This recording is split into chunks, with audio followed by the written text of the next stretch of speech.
Olá, que bom ter você por aqui. Esse é o Todos na Web, um podcast do seu WebBR que aponta caminhos para uma web verdadeiramente inclusiva. Aqui vamos explicar de forma simples como aplicar os requisitos previstos na Norma de Acessibilidade em Conteúdos e Aplicações Web, a ABNT 17225, para eliminar barreiras na web. Olá, eu sou o Reinaldo Ferraz, especialista em acessibilidade digital do seu WebBR. Eu sou um homem branco, de cabelo castanho claro, uma barba que já está ficando branca, e eu estou usando uma camisa preta com o logo do seu web. E hoje eu vou conversar aqui com duas especialistas em acessibilidade digital, a Cláudia e a Sandiara. Eu queria que elas se apresentassem aqui para a gente começar a nossa conversa. Olá, eu sou a Cláudia Martim Nascimento, eu sou uma mulher, de pele clara, cabelos castanhos escuros, mais ou menos na altura dos ombros, eu tenho olhos escuros também, uso óculos, estou vestindo aqui uma camiseta azul com as mangas um azul um pouquinho mais escuro. Eu sou designer de formação e trabalho com acessibilidade já tem mais ou menos 13 anos, e sou cofundadora da empresa onde eu trabalho, que é Acesso para Todos. Acho que é isso. Prazer estar aqui, obrigada. Oi, pessoal, tudo bom? Eu sou a Sandiara, mais conhecida como Sandy. Sou uma mulher branca de pele clara, cabelos na altura dos ombros, com mechas desbotadas na lateral direita. Eu estou utilizando hoje uma camiseta preta de gola alta com um colar de estrelas. E eu trabalho atualmente com design com foco em acessibilidade. Já passei por diversas empresas privadas, com foco maior no setor financeiro e bancário. Bom, então a partir de agora eu vou chamar de Clau e Sandy, que aí fica mais fácil até para eu poder continuar aqui. Bom, hoje a ideia é a gente falar sobre links e navegação. Então, bom, os links já fazem parte da história da web. A web começou por meio de hiperlinks e é interessante porque desde os primórdios da web a gente tem já boas práticas para tornar esses links acessíveis. Então é isso que a gente vai conversar no nosso bate-papo de hoje aqui. Eh, Bom, acho que só para trazer um contexto inicial, porque acho que tem uma questão muito importante relacionada às barreiras, né, que podem acontecer quando a gente estiver navegando ou então com links, né. Então, imaginar situações, por exemplo, que a gente não consegue encontrar links em uma página. Hoje, acho que é impensável, né, a gente pensar numa página sem links, né, uma aplicação que não tenha links.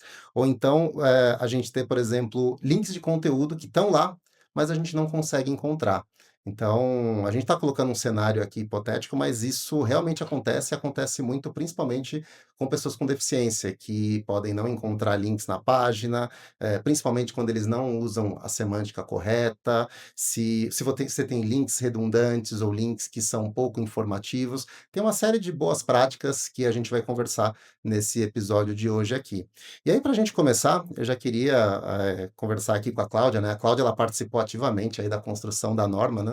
Essa questão dos links, elas estão relacionadas, né, dentro da norma, né? Tudo isso está dentro da norma da ABNT, né, Cláudia? Sim, os links eles, como você falou, Reinaldo, são muito importantes para todas as pessoas. Os links ajudam as pessoas a navegarem entre os conteúdos, a se localizarem entre um conjunto de páginas, mas eles são fundamentais para as pessoas com deficiência. Então, o uso correto de links é muito importante. E a norma ABNT 17225, ela traz requisitos e recomendações para esse uso correto de links. Então, desde criar a semântica adequada, criar links descritivos, criar mecanismos de ajuda, né, para que os usuários consigam se localizar também, entre as páginas. Então, essas e outras são boas práticas, que trazem uma navegação muito mais fluida, mais intuitiva, mais fácil para todas as pessoas. Sandy, você também conhece bem essa norma, né? Você quer comentar um pouco sobre ela? Eu acho que em relação ao link, eu acho que o principal desafio que a gente tem, principalmente enquanto designer de experiência, é que tem uma confusão muito de link para botão. E quando a gente está numa jornada, principalmente quando a gente entra nesse cenário hipotético de páginas sem link, sem navegação, é que tem muito essa confusão quanto à semântica e o emprego correto do link que a norma visa resolver. Isso que você falou, Sandy, é importante porque a gente teve um cuidado muito grande na construção dessa norma de separar os links dos botões, né? Então a gente tem orientações específicas para isso e tem um episódio específico sobre botões aqui nessa série de podcasts. Então a ideia é a gente conversar aqui um pouco sobre as barreiras que a gente pode encontrar na navegação por links, né? Na navegação e utilização de links, né? E a primeira delas que eu queria comentar com vocês, trazer era sobre links sem marcação semântica e esse comportamento de navegação. Então eu queria começar perguntando para a Cláudia aqui, o que que a gente precisa fazer, que cuidados que a gente precisa ter para construir links que sejam efetivamente acessíveis? Então, é muito importante que os links, eles sejam visualmente parecidos como links, que as pessoas consigam perceber visualmente, como links, mas os links também têm que estar bem identificados no código, porque, as pessoas que não podem ver a tela, que usam, por exemplo, tecnologias assistivas para navegar, elas precisam ter uma indicação no código do site, por exemplo, né, ou da aplicação, para reconhecer aquele link como link. Então, por isso que é muito importante a gente trazer essa semântica adequada de link, que a gente cria, por exemplo, com HTML, que é o elemento A. E os links, eles têm que ser usados para navegação. É isso que a Sandy falou, né, é muito importante. É muito comum confundir esse comportamento de link que é para navegação. O link tem que direcionar o usuário para outra parte no conteúdo ou para outra página. Legal, e até falando sobre essa questão de semântica, né, eu queria que a Sandy explicasse um pouquinho mais, né, o que que é essa semântica de links, né, que a gente vai acho que vai falar bastante aqui nesse episódio, né. Eu gosto de falar que semântica nada mais é que o propósito de um elemento. E quando a gente está falando de links e botões, botões vai muito mais para um viés de ação, enquanto links ele vai para um contexto de navegação em si, né? Então, quando a gente está falando da onde a gente está localizado dentro de uma página, páginas disponíveis dentro de um menu, por exemplo, ou quando eu estou numa página de blogs e artigos que eu quero ler. Então, se eu estou falando de direcionamentos dentro de um contexto de navegação, eu estou falando de links. Legal. E acho que agora a gente já passa para uma próxima barreira de acesso, que é a gente ter links com descrições vagas ou que não informam o destino adequado para o usuário, né? Então, a gente está falando primeiro da parte de codificação desses links, né? Utilizar os elementos corretos, mas agora a gente fala um pouco sobre a questão do conteúdo, né? Então, eu queria que vocês comentassem um pouco com a gente, quais são as questões importantes relacionadas a essas descrições que os links precisam ter para eles serem um pouco mais acessíveis. Então, é muito comum ainda hoje em dia a gente encontrar links muito vagos que não identificam claramente para onde o usuário vai ser levado se ele clicar ali, né? Por exemplo, links do tipo clique aqui, leia mais, saiba mais e assim por diante. Então, quando a gente enxerga a tela, a gente enxerga o contexto ao redor desse link. Mas quem não enxerga a tela não consegue enxergar esse contexto. E a pessoa pode navegar, por exemplo, uma pessoa cega com leitor de telas, ela navega pelos links da página, então ela vai chegar num link Saiba Mais e ela não tem ideia para onde ela vai. Então ela vai ter que sair do link, entrar no contexto, ler o contexto para saber realmente, né, ter informações suficientes para poder clicar, no link. Então é muito importante a gente pensar links mais descritivos, em vez de saiba mais, né, colocar um texto um pouquinho mais completo, saiba mais sobre o relatório, alguma coisa, né, então a gente tem que colocar links mais descritivos. Se eu puder complementar a Cláudia falou um pouco da experiência com leitor de telas, mas eu, enquanto pessoa mulher autista, né, para mim é importante o link ser descritivo, porque se ele não é objetivo, eu tenho que caçar todo o contexto no qual ele está inserindo, me gerando uma carga cognitiva muito maior se eu já soubesse para onde eu seria redirecionada. Então, a importância dele estar parecendo com o link me ajuda, porque eu entendo que é uma área clicável dentro de um contexto, mas eu saber para onde vai também é tão importante quanto. É, isso é legal e até queria perguntar para vocês, porque a questão do contexto ela tem muito a ver com isso que foi desenvolvido na norma, porque, a norma ela foi baseada em cima das diretrizes internacionais, e é interessante porque a gente tem 2 questões relacionadas com links, né, uma que é o link, no contexto e outra sem o contexto, ou seja, uma das orientações que a documentação diz é sobre links que o próprio texto do link deve indicar qual é o destino, né, da página onde vai ser encontrado. Mas essa questão do saiba mais, quando ele está relacionado a um contexto, ele também é válido na norma. Vocês podem explicar um pouquinho mais, isso? Ou então a recomendação do que fazer nesse caso, né? O que que é melhor fazer, né? A gente relacionar com o contexto ou a gente tentar fazer algo que seja mais claro, como a Sandy comentou? É muito importante lembrar que a norma, e as documentações, elas não proíbem o uso desse tipo de link, leia mais, saiba mais, desde que ele esteja realmente vinculado ao contexto. Então vamos imaginar que a gente tem uma notícia, você tem o título da notícia, um resumo e um link leia mais, né. O ideal seria deixar o link no título da notícia, esse seria o ideal. Mas a gente sabe que muitas vezes as pessoas, os desenvolvedores não gostam de fazer isso, porque gostam de ter o botãozinho de ação, ou o linkzinho de ação ali no final. Então, qual que é o ideal? A gente vincular esse Leia Mais com esse título de uma forma, programática, ou seja, identificado no código. A gente pode fazer isso, por exemplo, usando especificação área. A gente tem o área labeled by, que ele vincula o link com o título. Então uma pessoa que navega com leitor de telas, ela chega nesse link Leia Mais, o leitor de telas vai anunciar para ela o Leia Mais, mais o título.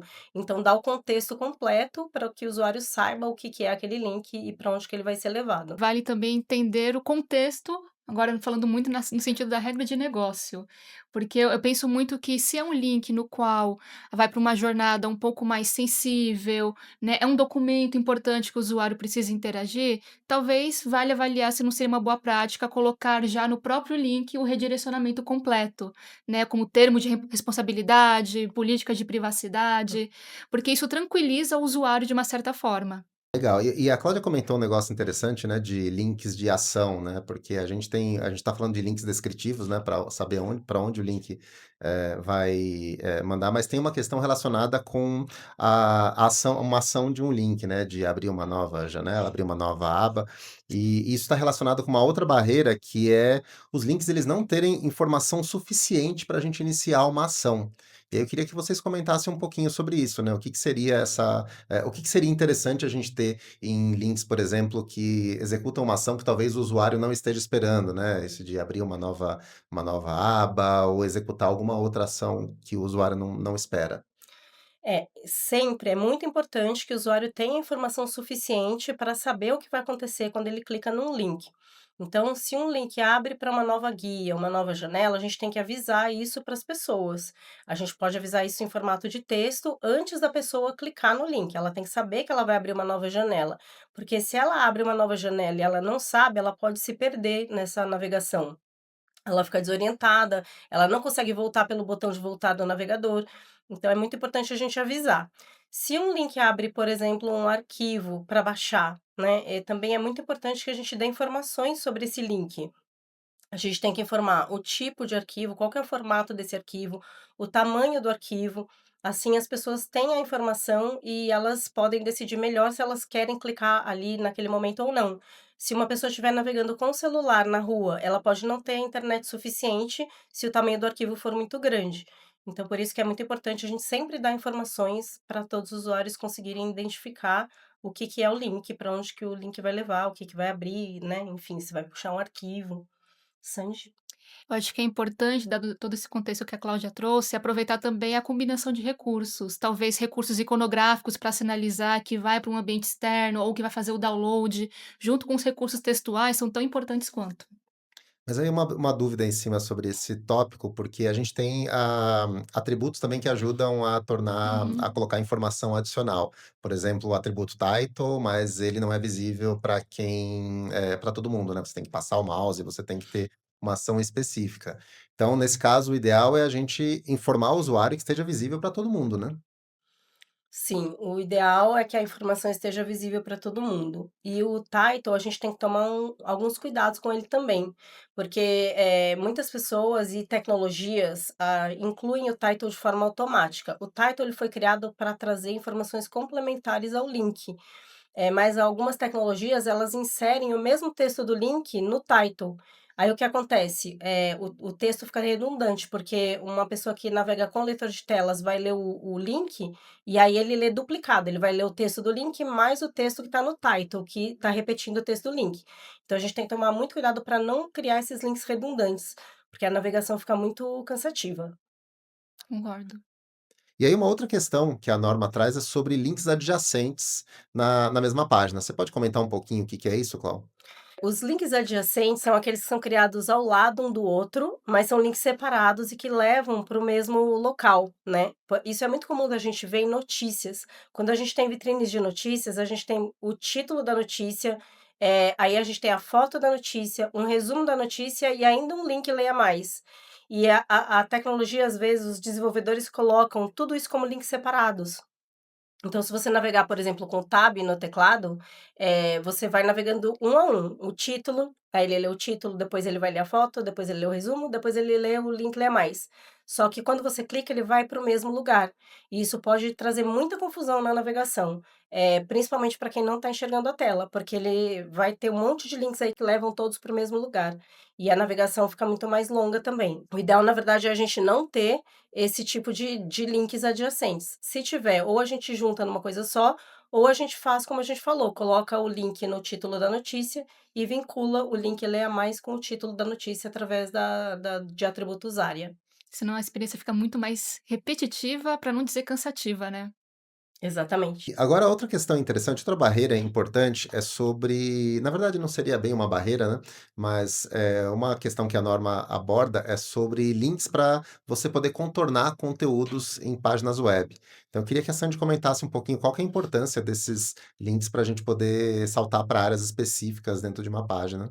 Perfeito, só acho que esses tipos de links, as pessoas conseguem ter um certo contato, na verdade, no decorrer das páginas, né. São os famosos links de ir para o conteúdo, ir para o rodapé, ir para o menu. São extremamente importantes para quem usa o leitor de tela ou faz uma navegação por teclado, por ter alguma mobilidade reduzida, enfim. Pois permite que a pessoa consiga controlar a partir de quando que ela quer acessar a página. Vou dar um exemplo de sites de jornal, como a gente estava conversando aqui, que normalmente o menu de navegação é muito extenso e às vezes a pessoa só quer ver o conteúdo principal mesmo, qual que é a primeira página, a manchete e tudo mais. Então, esses tipos de links, de saltos de bloco, permitem maior autonomia nesse sentido. Klaus, quer comentar? Sim, esses links são muito importantes porque permitem que as pessoas consigam pular por partes, da página, de uma forma muito rápida e partes que elas desejam ver sem ter que passar por todo um monte de conteúdos antes. E a norma, ela fala de uma coisa interessante também, que além desses links para pular os blocos de conteúdo, a gente pode colocar outros mecanismos para fazer isso. Por exemplo, a gente pode estruturar cabeçalhos da forma correta, a gente vai ter ainda um episódio para falar somente sobre isso, mas se a gente colocar os cabeçalhos de uma forma hierárquica, lógica, também é uma forma do usuário pular partes da página. Também marcar regiões da página de forma semântica, porque isso permite, através de tecnologias específicas, que as pessoas consigam ir para áreas específicas da página também. Por exemplo, a área, de navegação, a área do conteúdo principal, a área do rodapé, da mesma forma, né, que os links para pular os blocos de conteúdo. Então a gente tem outras formas, né, de criar, também esses links para pular. Outra coisa que a gente pode fazer é colocar títulos em frames e iframes, que são conteúdos que a gente incorpora na página, e quando a gente coloca os títulos também, eles servem como um mecanismo para a pessoa saber o que aquele conteúdo é, e se a pessoa quer entrar nele ou pular para uma próxima sessão. Então a gente tem várias formas de fazer isso. É, eu acho que essa questão do link de saltar conteúdo, ele é muito interessante, porque, já me questionaram uma vez, mas a gente tem tanto recurso hoje de tecnologia assistiva, de até mesmo dentro do próprio HTML, será que ainda precisa fazer isso? E aí eu fiquei, eu conversei com algumas pessoas e achei interessante a resposta, porque é importante porque, primeiro, tecnicamente é muito fácil. É um link no topo da página que vai para um identificador. Eh, e segundo, ele pode ser útil principalmente para pessoas que talvez, ficaram cegas há pouco tempo, estão se familiarizando com esse novo modelo de navegação, ainda não conhecem leitores de tela. Então, pode parecer uma coisa que é muito simples, né, um link para saltar para o conteúdo principal, mas ele consegue ajudar, né, as pessoas que principalmente que estão começando a lidar com tecnologia assistiva. Então a gente sempre recomenda, né, coloca aquele linkzinho no topo da página, vai ajudar bastante, viu. Eu posso fazer um comentário? Eu também, assim, algumas pessoas gostam de esconder esses links, né, porque acha que fica muito conteúdo ali na página. Eu, particularmente, gosto de deixar eles visíveis, porque eu acho que ajuda, inclusive as pessoas que estão enxergando a tela, que usam o teclado para navegar, e elas gostam de usar esses atalhos, porque elas têm mais dificuldade de digitação e fica fácil para elas, né, então tendo o link visível ali, elas sabem que esse recurso existe, então fica mais fácil para elas usarem também. Eu tenho um exemplo do que a Cláudia comentou. Eu tenho uma colega minha que ela é designer, ela tem uma doença neurodegenerativa. Ela é vidente, só que ela utiliza o teclado, porque é muito menos estresse e esforço físico se comparado ao mouse, né. Imagina, ela enquanto uma pessoa designer, pesquisadora que tem que ler vários artigos, textos densos, quando ela se depara com páginas que tem o pular o conteúdo ou ir para uma parte específica, nossa, ela adora. É um alívio, né? É um alívio. Bom, e eu acho que um outro ponto, outra barreira que eu queria trazer aqui era sobre a alternativa para localização, né? Porque é importante o usuário se localizar aonde ele está na página, né? Num conjunto de páginas, saber onde ele está dentro de uma estrutura, né? Eu queria que vocês comentassem um pouquinho qual que é a importância disso e qual o impacto para a acessibilidade para as pessoas com deficiência. Se a gente não cria mecanismos de ajuda para que usuários se localizem dentro de um conjunto de páginas, o usuário pode perder o contexto de onde ele está e a noção da hierarquia de um site. Por exemplo, ele vai navegando, né, e de repente ele entra numa página interna, ele já não sabe mais como que ele chegou ali, como que ele faz para voltar para uma página anterior ou para a página inicial. Por isso que é muito importante a gente ter recursos, que ajudem ele a se localizar. Por exemplo, a gente pode criar, um breadcrumb, as trilhas de migalha de pão, que são, que ele mostra a localização do usuário, né, onde que ele está agora em relação à navegação que ele fez, por exemplo. Isso ajuda muito e permite que ele possa voltar para as telas anteriores de uma forma muito fácil e rápida. Outra coisa que a gente pode colocar é um mapa do site, contendo também a estrutura hierárquica dos links de uma página. E aí quando a pessoa chega lá, ela tem essa ideia do contexto total do site, fica fácil para ela clicar numa página específica ou se localizar dentro daquele conjunto de coisas. Menus estruturados ajudam, então tem um monte de coisas que a gente pode fazer para ajudar essa localização dos usuários. Eu acho que o legal quando a gente fala desse tópico é fornecer mecanismos de alternativa para que o usuário se lembre de onde que ele está e se ele tiver que voltar em algum ponto daquela jornada, ele tem uma facilidade. É muito comum a gente ver esses mecanismos em e-commerces, né, onde eu tenho vários subprodutos e quando eu quero voltar para uma categoria em específico, caramba, qual que é o caminho que eu percorri para chegar até aqui, né? Então esses mecanismos me facilitam para eu lembrar da onde é que eu cheguei e me permitem um atalho para eu voltar até um ponto chave que eu gostaria, por exemplo. Qual é a recomendação? Que a gente tenha pelo menos 2 formas de ajudar os usuários a encontrar conteúdos nas páginas. Se a gente tiver mais, melhor. Então daí entra tudo isso que a gente comentou, né, o mapa do site, os breadcrumbs. Uma coisa muito importante também é a gente colocar links para todas as páginas do site a partir da página inicial. Colocar, mecanismos de busca, tudo isso ajuda que as pessoas consigam encontrar as informações de uma forma rápida e fácil. Então mais de uma forma é o ideal. E esses links que vocês estão falando para colocar em todo o site, eu lembrei disso que a Sandy falou de e-commerce, que é muito comum ver, principalmente no rodapé dos sites, uma estrutura de links, né, para você ir para áreas importantes. Isso já contemplaria esse mapa do site? Já contemplaria como uma dessas formas de localizar? Sim, contemplaria, porque, algumas empresas colocam mapas do site completos lá embaixo, mas a gente tem que tomar alguns cuidados, porque se esse mapa do site for muito grande e a gente deixar em todo o rodapé, também pode ser algo ruim para acessibilidade. Então daí a gente tem que lembrar dos links para pular os blocos de informação também, né, tem que tomar alguns cuidados. Não sei o que que você pensa, Sandiara, Eu concordo, acho que novamente é avaliar o contexto. Geralmente, em rodapé colocam-se estruturas mais institucionais, né, deixando ao topo aquilo que é mais importante para o core business, para o negócio de fato. Então a gente acaba não gerando uma carga cognitiva tão densa assim na experiência. Legal. E agora passando para a próxima barreira, principalmente sobre mecanismos de navegação e de ajuda que costumam mudar de posição, em conjunto de páginas, né. Então, imagina aquela situação de você entrar numa aplicação e você tem um íconezinho de ajuda que ele fica sempre no topo da página, de repente numa próxima página ele muda de lugar e vai para outro. Ou então o menu de navegação, que em cada página que você navega, ele vai mudando. Isso também é uma questão de acessibilidade que está contemplado na norma. Eu queria que vocês comentassem um pouquinho sobre isso e qual é o impacto e as barreiras para as pessoas com deficiência. Essa prática de mudar as coisas de lugar é muito ruim para qualquer pessoa, porque a gente tem uma memória visual das coisas na tela. E quando a gente vai organizando as informações de um site na cabeça, fica mais fácil de você encontrar se elas estão sempre no mesmo lugar. Para uma pessoa que não enxerga e navega com leitor de telas, é a mesma coisa. Ele vai criando algumas memórias de onde as coisas estão localizadas em relação a outras coisas na tela. Por isso que a recomendação da norma é que, quando a gente tem mecanismos de navegação e mecanismos de ajuda, eles apareçam sempre na mesma ordem relativa em relação a outros elementos na tela. Então, eu mudei de uma página. Meu campo de busca está ali, ao lado do menu. Ele está na mesma posição em relação aos outros elementos. E os mecanismos de ajuda, por exemplo, uma área de contato, um chatbot, um FAQ, né, de perguntas e respostas, qualquer mecanismo de ajuda que a gente tiver também tem que aparecer sempre nessa mesma ordem relativa quando a gente muda de uma página para outra.